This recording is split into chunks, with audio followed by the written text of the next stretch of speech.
દાહોદમાં લીમખેડાની ખાનગી સ્કૂલમાં શાળા છોડ્યાનું પ્રમાણપત્ર માટે ₹5,000 લીધા હોવાની ઘટના પર ગુજરાતના શિક્ષણ મંત્રી કુબેર ડિંડોરનું નિવેદન સામે આવ્યું છે। ડીઓને કહી ઘટનાની તપાસના શિક્ષણ મંત્રીએ આદેશ આપ્યા છે। આવી ઘટનાને સરકાર સાંખી નહીં લે। માત્ર દાહોદ નહીં પણ ગુજરાતના કોઈ પણ જગ્યાએ આ બાબત સાંખી લેવાશે નહીં। કોઈ પણ વ્યક્તિ હશે તેને છોડવામાં નહીં આવે તેવી વાત કરતા કુબેર ડિંડોરે પોતાના સાંસદની સ્કૂલ બાબતે સવાલ કરતા મૌન ધારણ કરી લીધું હતું। एसएल दामा जिला शिक्षण अधिकारी द्वारा वायरल वीडियो मामले तपासना आदेश अपाया है।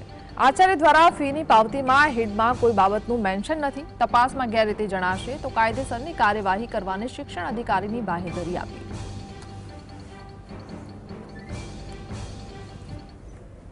જે કઈ બાબતો શિક્ષણ વિભાગમાં પૂરા ગુજરાતમાં આવી નાની મોટી જે ઘટનાઓ બનતી હોય એનો તમામ અમારા ડીઓડીપીઓ અમારા અધિકારીઓ નામે એની તટસ્થ તપાસ કરીને હકીકત રિપોર્ટ મંગાવીને દાહોદની બાબત નહીં પૂરા ગુજરાતની જે કઈ આવી બાબતો છે અમે એ શિક્ષણ વિભાગ સાખી લેવા માંગતું નથી। જે કઈ પોતાનું નૈતિકતા છોડશે એને કાયદેસરની કાર્યવાહી નિયમો અનુસાર કરીને દંડિત કરીને જે કઈ કરવાનું થાય સરકાર તરફથી કરવામાં આવશે।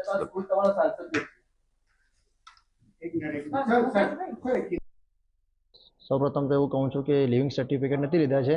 એમને 11 સાયન્સમાં આ વર્ષે ચાલુ વર્ષે એડમિશન લીધેલું છે 11 સાયન્સમાં અને જૂનમાં લીધેલું અને પાછા કે 2 મહિના થઈ ગયા પછી કે સાહેબ અમારે એલસી જોઈએ છે।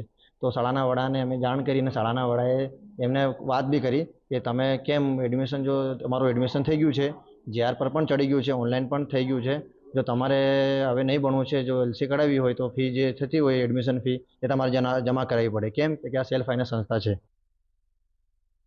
જે વિડીયો વાયરલ થયો છે એમાં આચાર્ય વિદ્યાર્થી પાસેથી 5,000 રૂપિયાની માંગણી કરી છે।